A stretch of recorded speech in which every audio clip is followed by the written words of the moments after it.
Volney Queiroz já foi oficializado como novo ministro da Previdência Social. Ele substitui Carlos Lupe, que pediu demissão ontem em meio a denúncias de fraudes que desviaram mais de 6 bilhões de reais de aposentados e pensionistas desde 2019. Volney era o número 2 da pasta e estava na reunião do Conselho Nacional da Previdência, em que foi feito um alerta sobre as denúncias de irregularidades. Segundo a ata da reunião realizada em 12 de junho de 2023, a advogada Tônia Galete, representante do Sindicato Nacional dos Aposentados, Pensionistas e Idosos, pediu que fossem apresentadas às entidades que têm acordo com o INSS a curva de crescimento dos associados dos últimos 12 meses. Uma proposta de regulamentação que trouxesse maior segurança aos trabalhadores, ao INSS e aos órgãos de controle. Segundo o documento, o ministro Lupe registrou que a solicitação do sindicato era relevante. Bom, mas que não haveria condições de fazer uma auditoria para apurar denúncias de descontos irregulares. O agora ex-ministro falou também que, ao longo desse trabalho, o diretor de benefícios do Instituto foi exonerado para que conseguíssemos ter um diagnóstico e tomar as providências cabíveis. Procurado, o Ministério da Previdência não se manifestou. O Sindinap, representado por Tônia Galete, é uma das associações investigadas no caso. Vamos chamar para cá a Luciana Santana, cientista política, e Graziela Testa, cientista política também, e professora da FGV. A Luciana é professora da Universidade Federal de Alagoas. Boa tarde às duas, bem-vindas. Começo contigo, Luciana. E aí, a troca satisfaz na tua avaliação? Bom dia. Bom dia, Diego. Satisfação estar aqui com você, com a Graziela. Bom, essa mudança, na verdade, ela já era esperada, né? Eu acho que até demorou bastante a acontecer, né?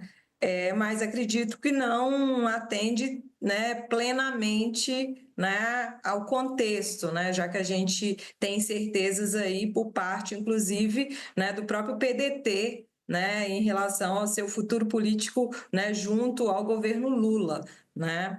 Então há aí um espaço para muitas incertezas, né, com relação aí como o PDT vai lidar com essa situação, tendo em vista a forma como o Lupe saiu, né, né, pelo que a gente já vem acompanhando, ele esperava, né, que houvesse aí pelo menos uma defesa pública do presidente, e isso não aconteceu, né, pelo contrário, né, ele deixou a possibilidade que o próprio, né, ex-ministro, né, se colocasse aí, né, colocasse o seu cargo à disposição. Então, acho que a gente ainda vai ter desdobramentos, principalmente agora, né, com a movimentação no âmbito do Congresso para uma eventual, né, uma comissão aí parlamentar de inquérito aí, né, de ser instalada. Então, a gente ainda vai aguardar bastante aí para ver os desdobramentos dessa situação.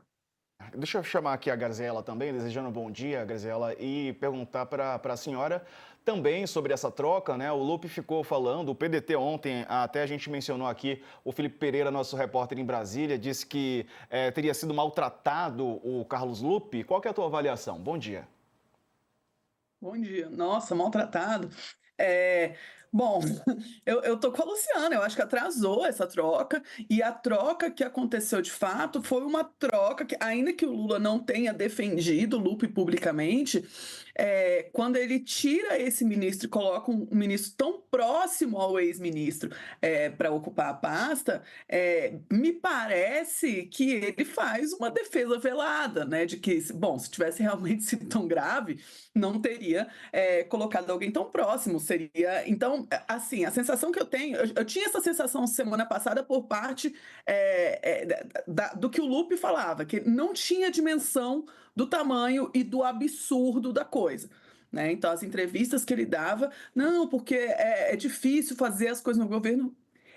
É um rombo brutal na conta de quem ganha muito pouco. É tudo, sob todas as perspectivas, sob a perspectiva de corrupção, sob a perspectiva do que é a principal motivador do governo, que é a redistribuição e olhar para os pobres, né? Então é muito absurdo. Me parecia que o Lupe não tinha dimensão desse absurdo, e essa troca ministerial por alguém tão próximo, como muito bem disse a Luciana, me parece que o risco é de isso ser percebido pela oposição com razão, de que o governo não tem dimensão do absurdo, e isso vai recair sobre mecanismos de controle do legislativo, em outras palavras, CPI, e aí o governo tem risco de sofrer muito mais com isso do que se tivesse um posicionamento mais claro nessa troca ministerial. Pois é, e a saída de Lupe do ministério tensiona a relação entre o PT e o PDT. O partido tem demonstrado fidelidade, embarcou com o governo em 92,46%, quase no total das votações na Câmara, mas agora ameaça se tornar independente. O PDT ficou descontente com a forma como o Lupe foi tratado. Ontem a gente mencionou, agora há pouco também falei sobre isso, sobre a condução do caso, que foi classificada como líder do PDT na Câmara, Mário Heringer, né? Como tivesse sido maltratado o Lupe. A decisão de Lula de indicar um sucessor para a presidência do INSS foi o que incomodou o PDT. Faz sentido, Luciana? Na minha avaliação, não, mas quero te ouvir. Bom, na verdade, o PDT ele vem aí, né, bastante fragmentado desde a eleição de 2022.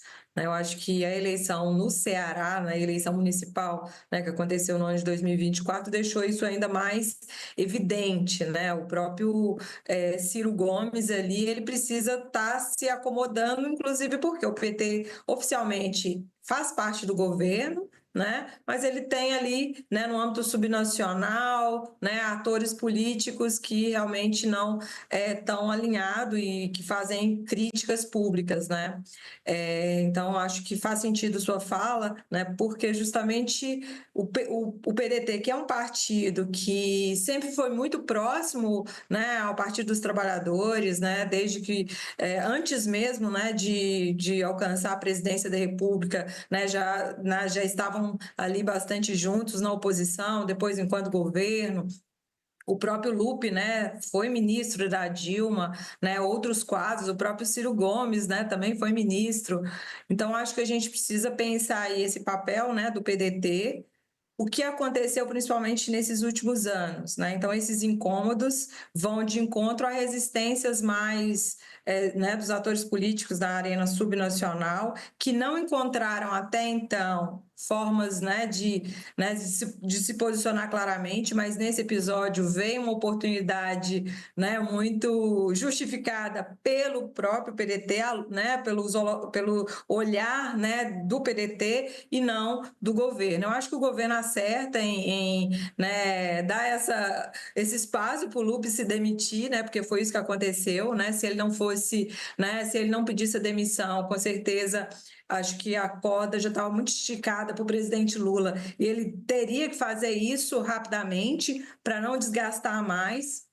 A gente sabe como é o processo da desinformação no Brasil e hoje não tem uma roda de conversa, né, onde a gente tem ali, né, as famílias e principalmente os idosos comentando a respeito disso.